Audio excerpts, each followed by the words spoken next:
nós tivemos a ideia, eu e outros colegas, de organizarmos a mesa redonda, nós pensávamos justamente em tratar dessa relação da obra de Marx e de seus continuadores com a teoria social contemporânea.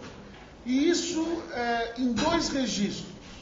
De um lado, verificando as críticas que a produção marxista endereçou, ou pode e deve endereçar, à parte do pensamento social contemporâneo, mas também aquilo que a tradição marxista pode, interessa, incorporar dos conceitos, das ideias, das pesquisas produzidas pelo pensamento social contemporâneo.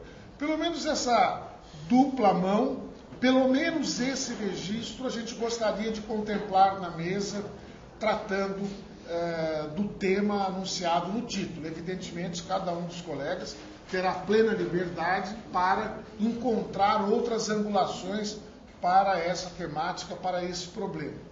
A ideia fundamental é tentar propiciar aos pesquisadores e intelectuais interessados na tradição marxista um diálogo crítico com aquilo que se tem produzido na Europa, nos Estados Unidos e na América Latina em termos de teoria social hoje, tá certo?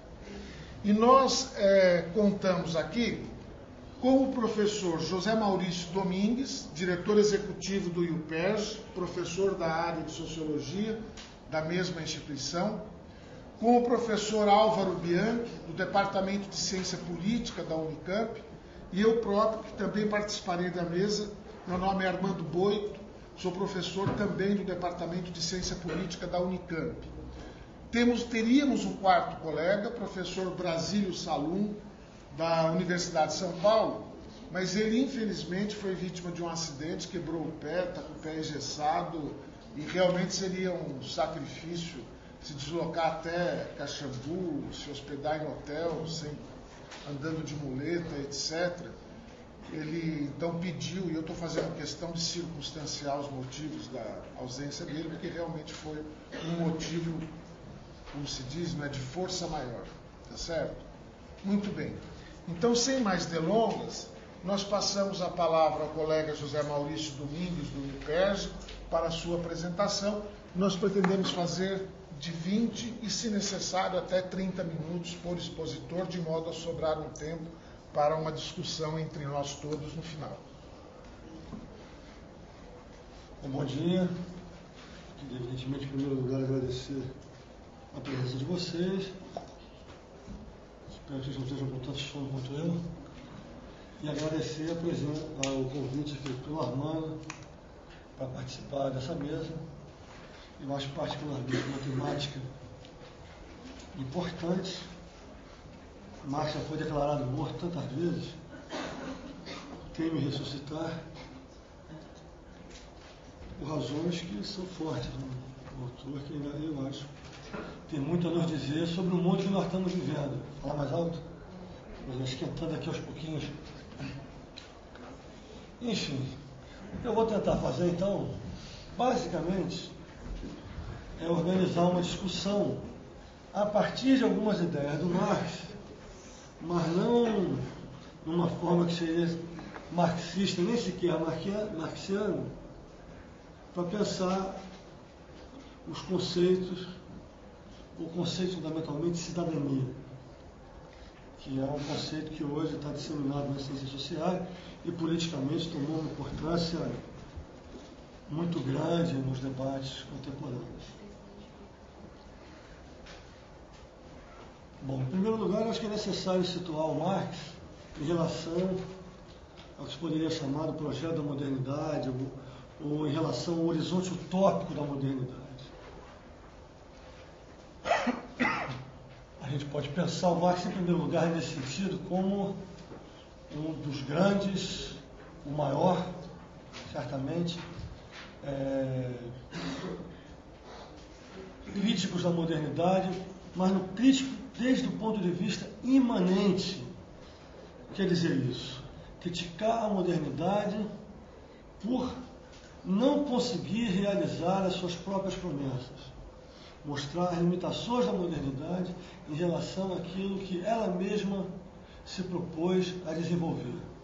Eu acho que isso está muito articulado, não só no Marx, no pensamento crítico de uma maneira geral, a temática da liberdade, ou mais precisamente o que eu chamaria a temática da liberdade igualitária, porque a modernidade, no meu entender, surge exatamente com essa marca específica no seu imaginário. Queremos todos ser livres, é necessário construir instituições que permitam que todos sejam livres, igualmente livres, porque antes disso a liberdade é entendida como um privilégio, portanto diferenciada ou inclusive ausente em vários segmentos sociais. E o que a modernidade vai propor exatamente é generalizar essa liberdade de tal forma que todos possam ser livres. Mas como a liberdade tem a ver com o poder que cada um detém para intervir na vida social e se autodeterminar, se essa liberdade não é comum e igual para todos, ela necessariamente vai implicar num déficit para alguns, enquanto que outros vão ter um poder superior e uma liberdade que vai ser também superior e vai permitir a dominação sobre outros sujeitos. A modernidade, eu acho que introduz isso em grande medida exatamente pelo conceito de cidadania, pelo conceito de direitos civis, depois direitos políticos. Só que a modernidade, ao introduzir essa ideia da liberdade, ela introduz nas suas formulações básicas, inclusive pela questão do direito civil, a própria possibilidade de dominação, na medida em que o direito de propriedade está na base do pensamento sobre a cidadania. Você é um cidadão livre na medida em que você, inclusive, pode ter propriedade privada. E o capitalismo está, em grande medida, assentado sobre isso. Esse foi, eu acho, um núcleo fundamental da crítica do Marx à modernidade. Bom, criamos instituições onde a cidadania permite uma liberdade formal, mas por baixo disso, a ideia de propriedade, a possibilidade, a liberdade para adquirir e manter propriedade, possibilita o funcionamento do capitalismo, instituições onde a dominação dos homens sobre os homens, a exploração dos homens sobre os homens é possível. Então, portanto, a modernidade não é capaz de cumprir suas próprias promessas. Outros autores, numa tradição diferente, fariam uma crítica ao Estado, como no caso do Bakunin, por exemplo. O problema da dominação, da falta de liberdade, a temática do anarquismo fundamentalmente é porque é um Estado que permite, inclusive, a instauração da propriedade. Mas a crítica tem um fundamento comum, no sentido de que afirmar as limitações da própria modernidade. Enfim.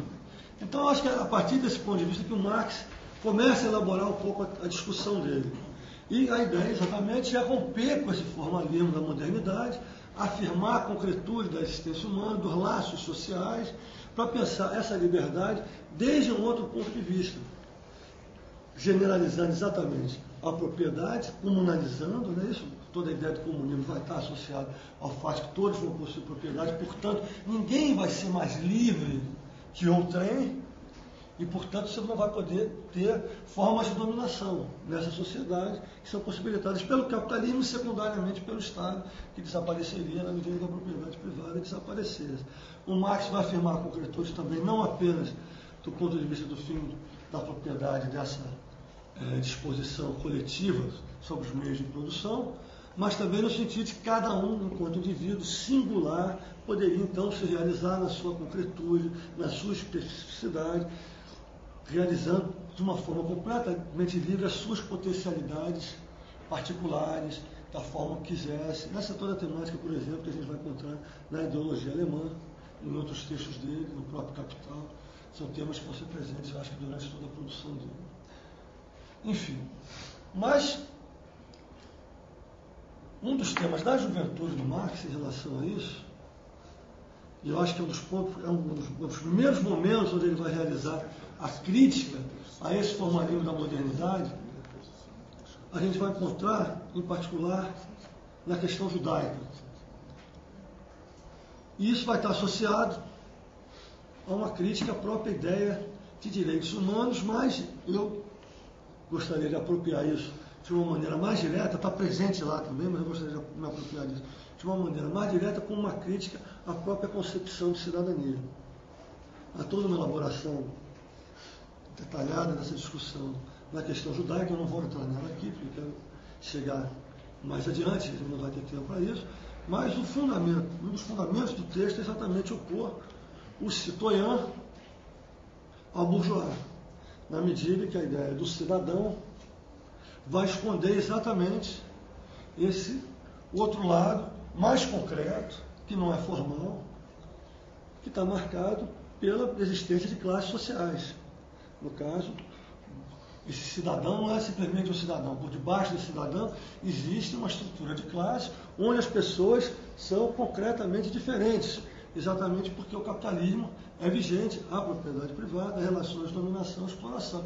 Mas exatamente a ideia de direitos universais, abstratos, vai ocultar esse tipo de relação subjacente à própria formação do Estado liberal moderno.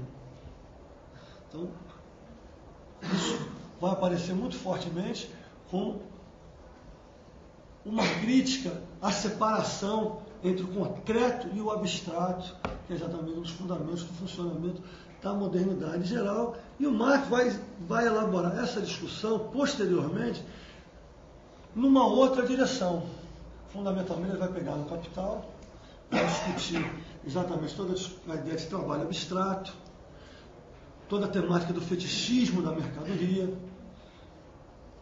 a própria ideia de economia política tal como desenvolvida pelos economistas clássicos vai estar no centro dessa crítica, na medida em que vai abstrair as relações de dominação e de classe, pensando exclusivamente as relações entre os indivíduos enquanto produtores de mercadorias e vendedores de mercadorias, os quais não teriam, então, qualidades específicas.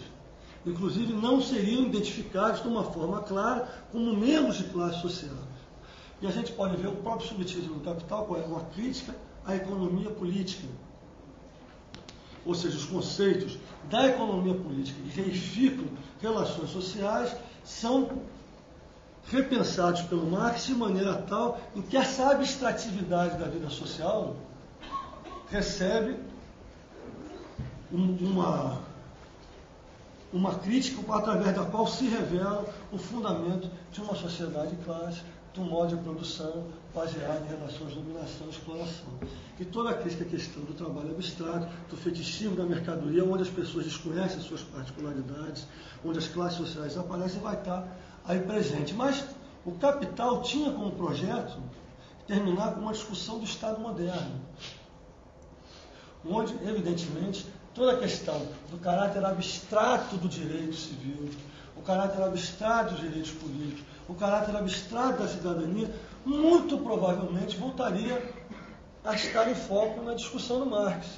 Só que por razões de várias ordens, talvez intelectuais, mas certamente também de ordem pessoal, o Marx não chegou a escrever essa última parte do Capital e nunca retomou algumas discussões da juventude, onde a discussão da cidadania, do direito, enquanto um elemento abstrato, era muito forte. Há alusões a isso na crítica ao programa de Gotha, mas ele não desenvolve isso de uma forma sistemática, de uma forma conceitual, e, portanto, dentro da tradição marxista, toda a questão da abstratividade, da formalidade que é típica do capitalismo e da modernidade, que no Marx são sinônimos, vai ficar marcada pela discussão da base material, para usar a terminologia que ele mesmo utilizava. Isso vai entrar na tradição crítica, na tradição marxista, de uma maneira geral, a partir desse ponto de vista. Tá? Se a gente pegar, por exemplo, uma obra que é fundamental na cristalização dessa discussão, que é a obra do Lukács, História e Consciência de Classe, vai ser assim que isso vai ser pensado. O Lukács vai partir de que ponto de vista? A sociedade burguesa é uma sociedade onde o trabalho abstrato impera, onde a consciência social tem um caráter fundamentalmente abstrato, e onde o direito também é fundamentalmente abstrato. Portanto, a cidadania tem um caráter fundamentalmente abstrato, e toda a relação social concreta que realmente caracteriza muitas outras instituições da modernidade vão acabar ocultas por esse elemento formal e abstrato que é típico de todas as instituições mais superficiais e das formas de consciência que existem no capitalismo. Toda a influência do Max Weber, por exemplo, é visível no Lukács, mas ele vai interpretar a questão do direito abstrato do Weber à luz da discussão do Marx do fetichismo da mercadoria, e vai subordinar o direito moderno, com seu caráter abstrato, a questão da mercadoria, do fetichismo da mercadoria. A mesma coisa vai se passar com a filosofia kantiana, por exemplo, que é um tema fundamental na obra do Lukács. Kant seria uma expressão exatamente do caráter abstrato da consciência burguesa. Só que ele vai remeter isso, mais uma vez, à questão da mercadoria, à questão do fetichismo da mercadoria. Ou seja, numa tradição tipicamente marxista, nesse sentido, as superestruturas estão subordinadas à infraestrutura. Isso vai ter outros desenvolvimentos da discussão marxista, ou na tradição crítica, de uma forma mais geral, vai bater lá na escola de Frankfurt, a questão do logocentrismo da modernidade, né, o caráter abstrato do pensamento moderno, que serve no momento inicial como instrumento do homem para se libertar da natureza, mas que vai acabar dominando ele, porque esse logos abstrato acaba dominando não apenas a consciência das pessoas, mas todas as relações sociais e aniquila qualquer coisa que não pode ser assimilada por ela. Os judeus são um exemplo mais radical disso. O nazismo não está contra a modernidade. Ele é parte da modernidade, desse caráter abstrato, logocêntrico, e, portanto, tem que eliminar qualquer coisa que não possa ser assimilada como diferença. É toda a discussão que o Adorno vai desenvolver, por exemplo, na dialética negativa, mas também numa passagem muito curta e pouco valorizada em geral, por exemplo, de Mínima Moralia, onde ele faz a denúncia clara dos direitos humanos como alguma coisa que deveria ser rejeitada conceitualmente e criticada, na medida em que exatamente defender a ideia de direitos humanos contribuía para o tipo de consciência, para o tipo de dominação histórico-filosófica, típica da modernidade, desse logocentrismo abstrato que aniquilava todas as diferenças. O Habermas vai retomar essa discussão, vai tentar separar isso, né, porque está associado, nos casos do Adorno e do Horkheimer, a uma concepção de racionalidade que é englobante, é absolutista e é exclusivo. O Habermas vai dividir isso para tentar salvar no mundo da vida uma racionalidade mais capaz, ainda que com potencial universalista, de lidar com o concreto. Né? Mas ele vai também retomar a questão que está presente já no Lukács, das abstrações reais, que ele vai localizar exatamente nos sistemas autorregulados que vão acabar colonizando o mundo da vida através dessas abstrações reais, que estão fundamentadas do ponto de vista do intercâmbio social no dinheiro e no poder. Inclusive, o Habermas vai colocar a questão do direito moderno como sendo também uma possibilidade de colonização no mundo da vida, na medida em que ele se torna meio de condução sistêmica, deixando as suas raízes no mundo da vida, que seria uma expressão da vida concreta da sociedade, dos indivíduos concretos, das interações sociais comunicativas, e, portanto, acaba colonizando a vida social, servindo como meio de condução do sistema. Estranhamente, essa temática desaparece em Faticidade e Validade, onde ele vai tratar da cidadania, porque ele não trata da cidadania na teoria da ação comunicativa, onde ele trata das abstrações reais. Quando ele trata da cidadania, enfaticidade e validade, toda a discussão das abstrações reais desapareceu.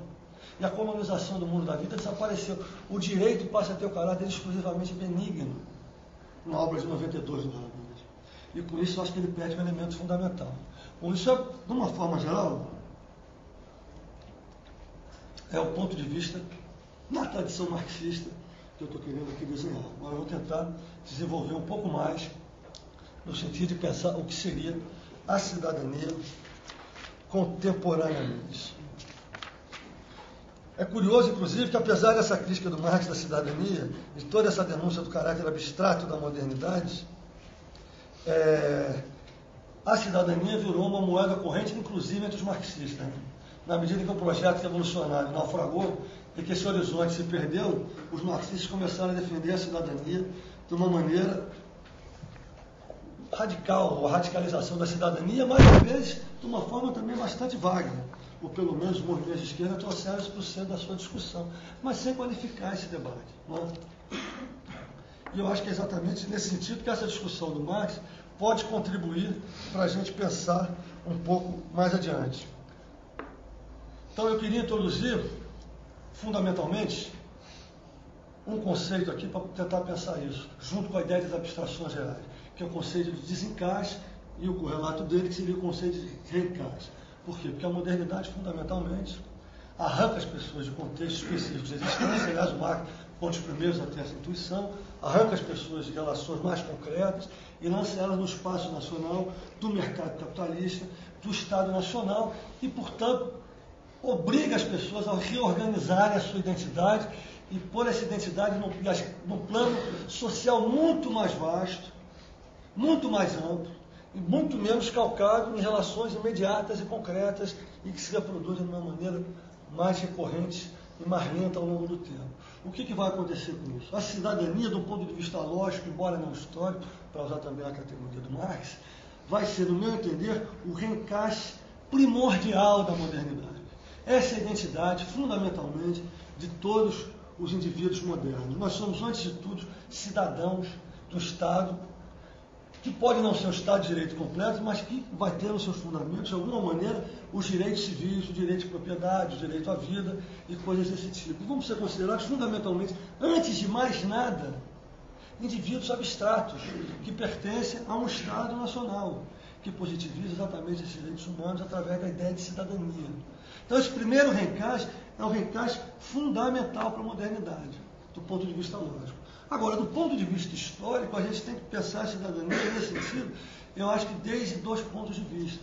Porque, embora do ponto de vista lógico essa cidadania seja uma identidade primordial da modernidade, ela não veio do nada. Ela, em geral, ela é fruto de processos sociais, onde a atividade do sujeito é fundamental. A luta por direitos, a conquista de direitos, sejam direitos civis, sejam direitos políticos, sejam mais tarde direitos sociais, são fundamentais. Então, essa atividade do sujeito, a concretude da participação social, dos movimentos sociais, é fundamental no que eu chamaria do caráter instituinte da cidadania. Enquanto ela não foi formalizada, não recebeu esse caráter abstrato e, sobretudo, não roubou ainda a atividade possível dos sujeitos individuais e das subjetividades coletivas que se organizam para lutar por esses direitos. É apenas num segundo momento, quando essa cidadania instituinte se transforma numa cidadania instituída, formalizada, de uma maneira abstrata, que a gente passa a ter exatamente alguma coisa que está próxima àquilo que o Marx criticou na questão judaica. Por quê? Porque ela vai passar, então, a desconhecer as particularidades do sujeito, ela vai passar a tratar cada um como um indivíduo abstrato, sem qualidades, e vai implicar na passividade desse sujeito. Aliás, um tema fundamental, não apenas no Marx, mas também em história e consciência de classe, toda a discussão da reificação do Lukács vai ser feita. Por quê? Porque da forma como o mundo é organizado no capitalismo, na modernidade, por Lukács, com essas abstrações que são independentes do sujeito, toda a teoria da alienação, com que as instituições são criadas, mas escapam ao controle do indivíduo, vai implicar na passividade dos sujeitos em relação às instituições que ele mesmo criou. E a questão da cidadania instituída vai ter isso de uma maneira muito central. Bom, aí nós temos, para tentar encaminhar uma conclusão, nós temos então uma cidadania contemporaneamente que tem que lidar com esses dois elementos. O caráter instituinte dessa cidadania, que não é abstrato ainda, que não implica a passividade do sujeito, mas um caráter instituído que implica formalidade, abstratividade e passividade. A teoria crítica, de uma maneira geral, rechaçou por completo qualquer coisa que tivesse a ver com esse caráter abstrato da modernidade. Ou aceitou isso de uma maneira parcial, como no caso do Habermas, a partir do argumento da diferenciação social e da diferenciação sistêmica. O que eu quero pensar, na verdade, é uma relativização dessa crítica à abstratividade, ainda que a mantendo de um outro ponto de vista. Por quê? Porque exatamente uma das tendências fundamentais da modernidade contemporânea é não afirmar a liberdade igualitária e universalista, que é típica das origens da modernidade e que se consubstancia no conceito de cidadania, ainda que de uma forma limitada, para explorar uma ideia de liberdade que é uma liberdade fragmentada, que a gente pode ver em dois elementos fundamentais hoje, para ser breve. Um está ligado à ideia de políticas sociais focalizadas, que implica o desconhecimento de direitos universais. E, do ponto de vista prático, é assim que aparece essa fragmentação da liberdade. Cada um tem um pouquinho mais de recurso material para poder se afirmar enquanto sujeito. E, do ponto de vista da teoria política, isso aparece fundamentalmente na obra do Amartya Sen, que eu reputo como um autor extremamente perigoso no mundo contemporâneo. Eu diria que é o neoliberalismo com uma face humana. Por quê? Porque a liberdade no Amartya Sen é o quê? É uma liberdade que é absolutamente singularizada. Cada um é um pouquinho livre à sua maneira, ganhando um dinheirinho para ser um pouquinho livre e deixar de ser tão pobre e miserável. Mas no fundamental não há universalização dessa liberdade e, portanto, a desigualdade pode permanecer. Porque a questão fundamental da cidadania, embora a gente tenha que criticar ela, desde do ponto de vista dela implicar em abstração e passividade, ela tem, por outro lado, um elemento decisivo, fundamental, que é afirmar essa liberdade igualitária e a universalização das possibilidades de realização das particularidades de cada um.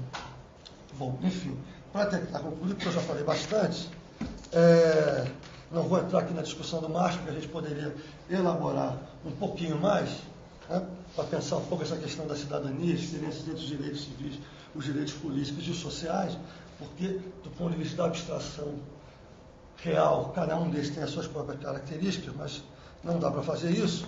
Eu gostaria de pensar apenas como a gente pode avançar, ou pelo menos colocar a questão, como se avança para além disso. Porque, por outro lado, se a gente pensar apenas a questão da cidadania, nós estamos totalmente aprisionados dentro da modernidade, sendo incapazes, efetivamente, de pensar para além dela. É possível pensar para além dela? Se não é possível pensar para além dela, nós vamos ter que pensar para além da cidadania. Ou, pelo menos, para além da cidadania tal qual ela se apresenta. O Boaventura tenta pensar um pouco na cidadania, numa cidadania pós-moderna, não é isso? Mas isso soluciona o nosso problema?